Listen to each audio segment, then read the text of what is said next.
Good morning, everyone. It's day 2 since I buried my son. The wonderful, beautiful, incredible, athletic, smart, funny Hayden Hunstable.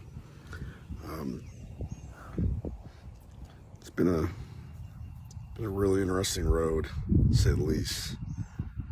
Feelings of guilt, to feelings of anger, to feelings of just incredible sorrow, to feelings of joy that he was going to touch a lot of people's lives. Comes in waves, and sometimes they're pretty big waves that hit you pretty hard. For those of you who don't know the exact story, I want to talk a little bit about it. Hayden was an incredible kid. He wasn't depressed. He wasn't someone who moped around. Like any teenager, he was hard on himself at times. Probably a lot like me, pretty competitive guy. And like anybody, had his own insecurities here and there. This coronavirus has been a real devastating thing globally. There's no doubt in my mind that leaders around the world had a real challenge in front of them, particularly in light of the fact they didn't prepare very well. I think I posted pretty publicly that the lack of a true decision tree on what to do in planning, it's just astonishing to me. But in the advent of, once the virus got out, once it wasn't contained, my sense is these politicians jumped to the lowest risk options, which was just to lock everybody down. The problem with that in my mind is something that I call unhinged empathy. There's a difference between empathy and compassion. Empathy is wonderful in many ways. It brings us art. It brings us poems. It brings us song. It lets you understand and you internalize the suffering of another individual. But in the event of empathy, it creates suffering in you from someone else. It's inward focus. But something like compassion is different. Compassion is love. Compassion is outwardly focusing love and doing something for someone else. Exuding a feeling of love towards someone else. They actually focus and hit different parts of the brain. Studies have shown that pretty clearly. And there's a great book I read, and I actually got to meet him at an event years ago by Paul Bloom, called Against Empathy, The Case for Rational Compassion. And what the studies have shown, and I firmly believe, is that empathy is not a good mindset in terms of making policy or making decisions.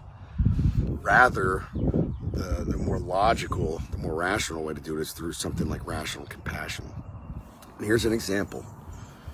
If there was a speckled trout here in my dad's creek, somewhere down there is my dad's creek, beautiful creek, and let's say it was endangered, it was at risk.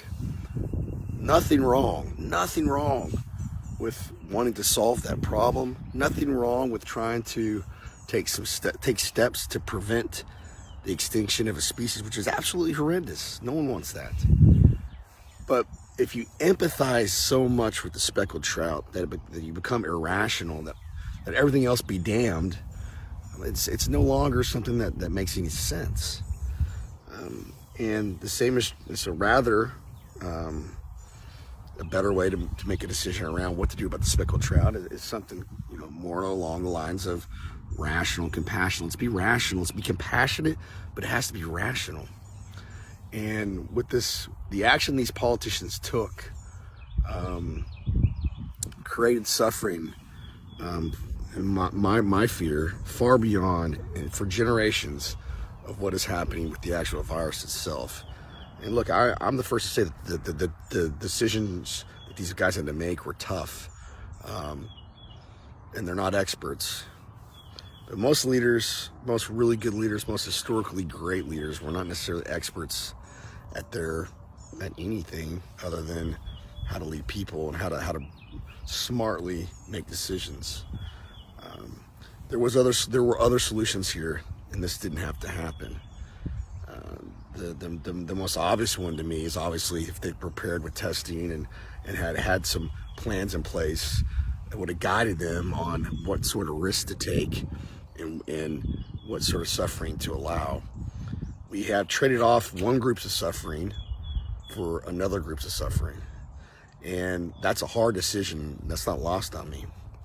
But God bless, I love my 85-year-old grandmother. But why couldn't we just tell her to stay at home?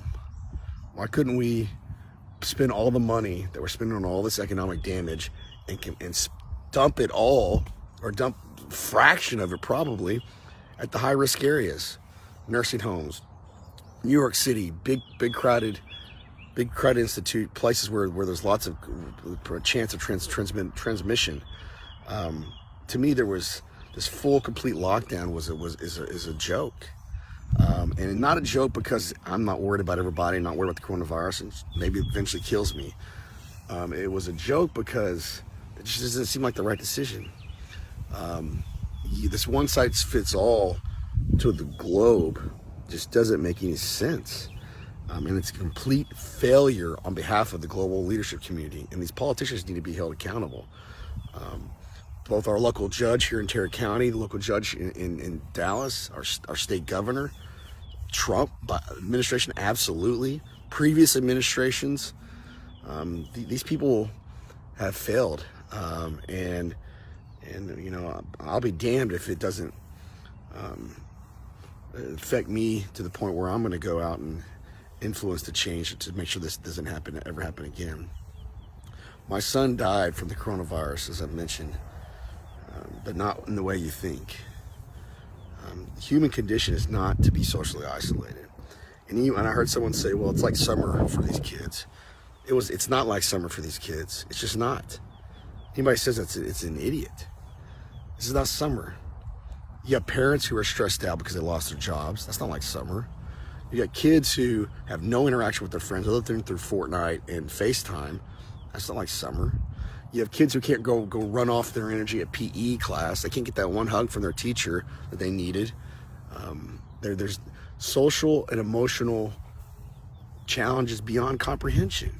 And we're only going to begin to understand the effects, and it will be incredibly hard to track and incredibly hard to prove my thesis because the network effects of how this all happened, the butterfly effect, is too complicated.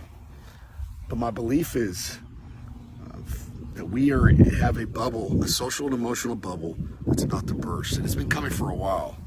I think some of you may have seen on Twitter that my business partner in sports agency, Robert Jones Black, good friend of mine. We both own his company, or I own a piece of his company, and I'm very honored to be a part of that. He's from Bobby Jones's great grandson.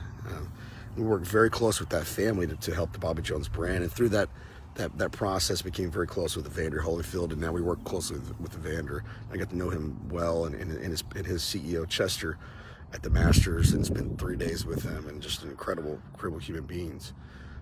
We'd already been working on a foundation because we already had this concern that kids today do not have the tools to properly adjust socially and to properly adjust emotionally as they move through preteen into teenage years, all the way down to K through 12.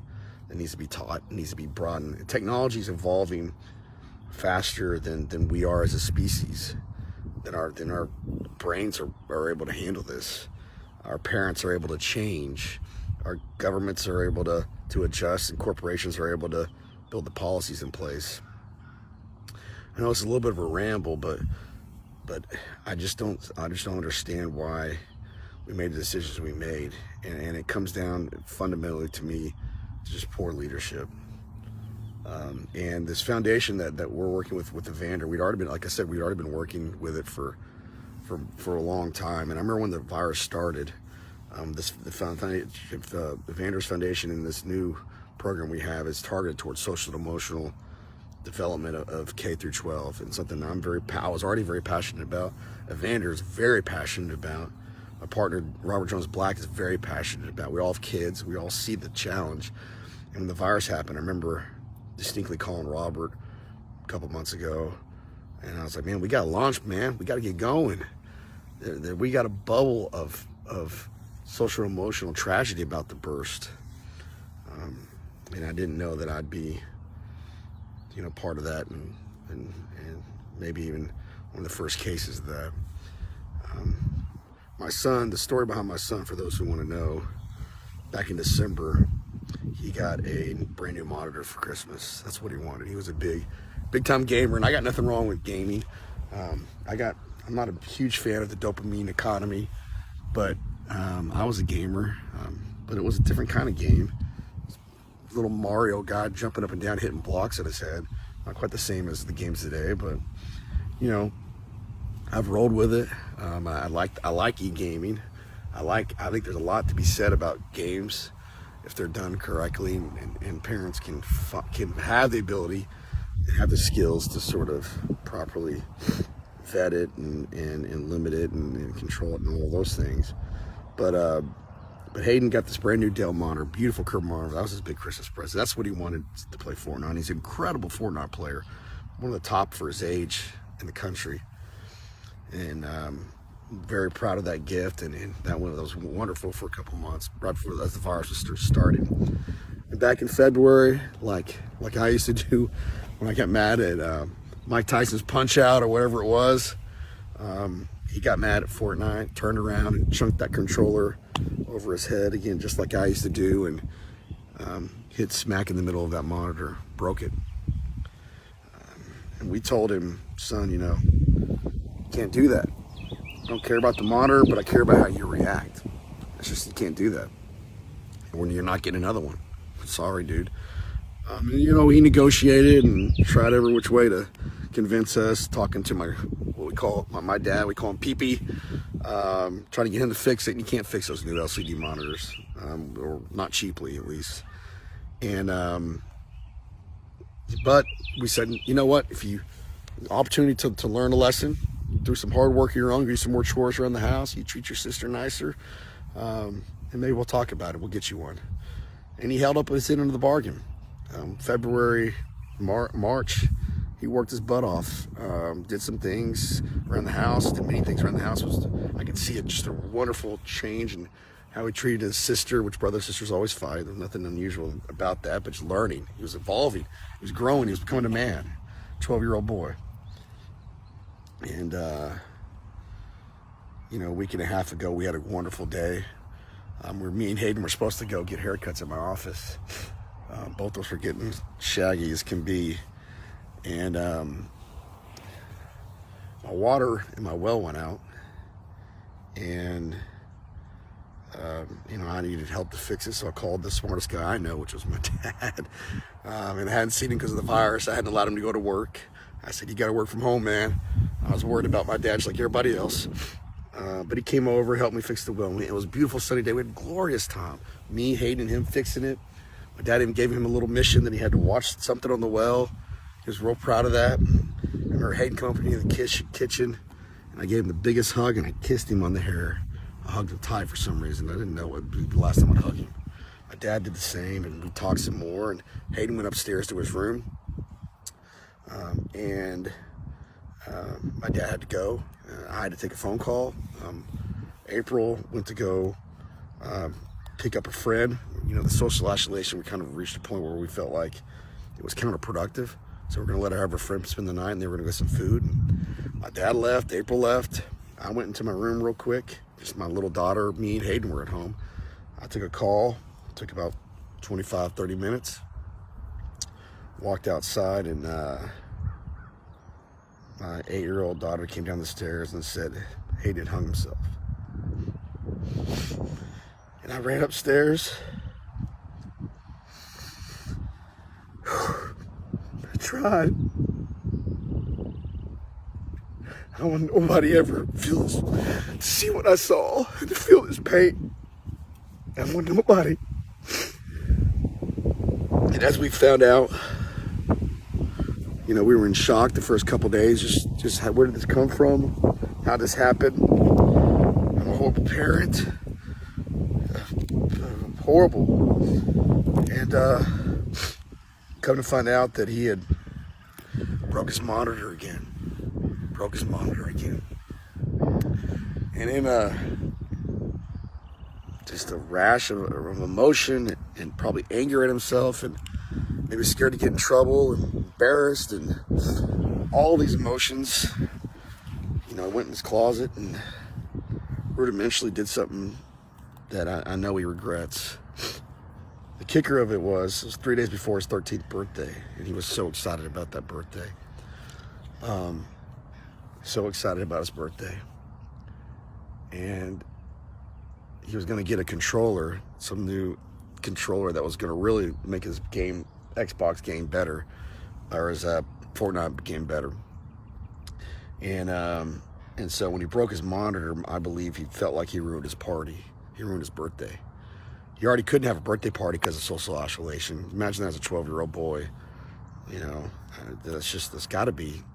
Those are the things you look forward to as a kid.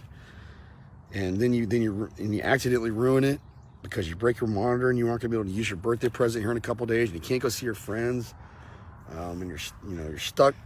You didn't have PE class to run it all out, and you know all those things. Everybody's playing Fortnite across the country. Kids are staying up later than they are, so they're.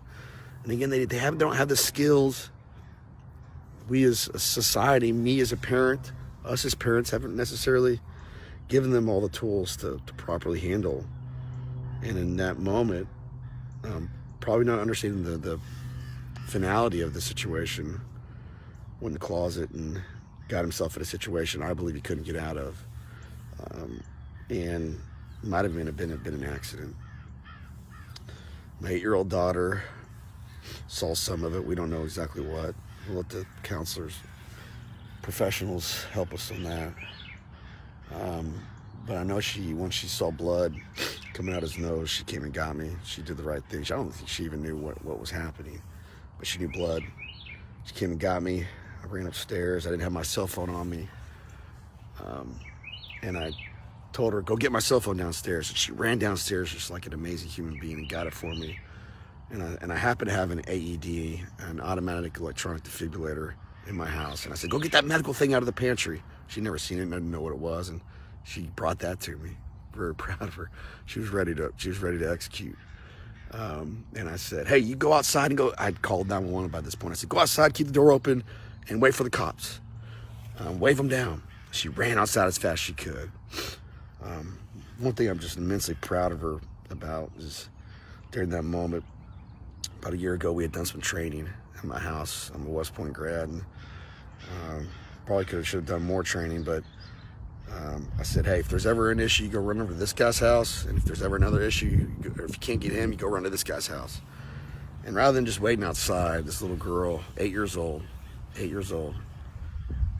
last September, ran to my neighbor's house, got my neighbor, ran to the other neighbor's house and got them. And as I was giving CPR, I was on the verge of collapsing. Literally was on the verge of collapsing. I was praying to God just to give me the strength. I never knew how hard that is. And out of nowhere, and my neighbors appear and help me take over and help us try to save him. Social isolation is hard enough for adults. It's even more hard for our kids.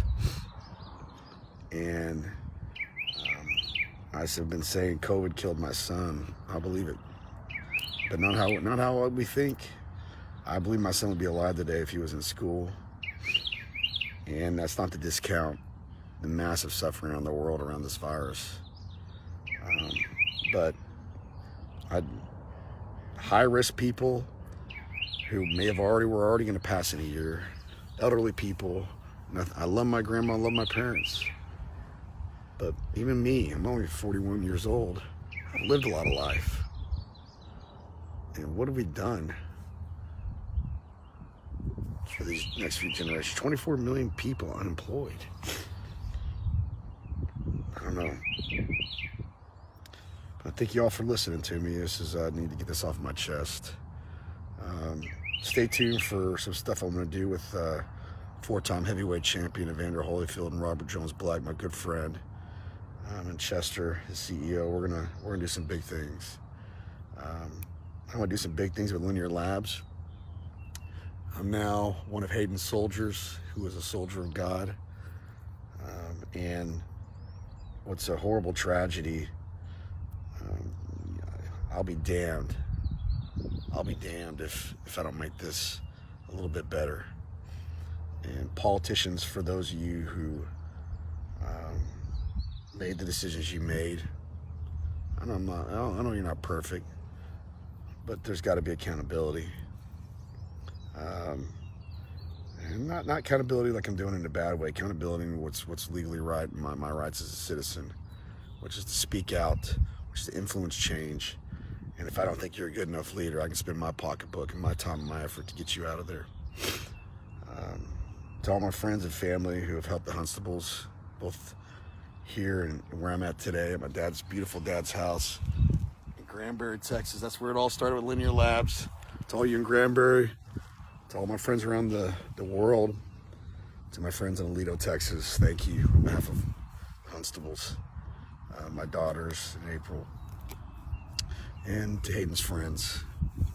You guys are now a special group. And like I told you Sunday at the funeral, too much is given, much is expected. And Hayden has given us an opportunity to do something great in the world. You were leaders, continue to be leaders, fight for injustice, fight for the smaller people in your school, the poor people in your school. Be a leader. Bullying, let's not let it happen. If you hear something, say something, because conversations matter. You all need to talk more. Parents, sit down with your kids. I've been very transparent about this, and I was torn on it. I don't want my son to his memory to be the last mistake he ever made. Nobody wants that. I don't. But I want his memory to be that smile. I want his memory to be his heart, his dedication, his tenacity. And I want his memory to be that he made a big difference in the world, lit a flame, spark around the world. I love you all. Thank you all for your support. All my friends, all my family. And buddy, see you soon. Thanks, guys.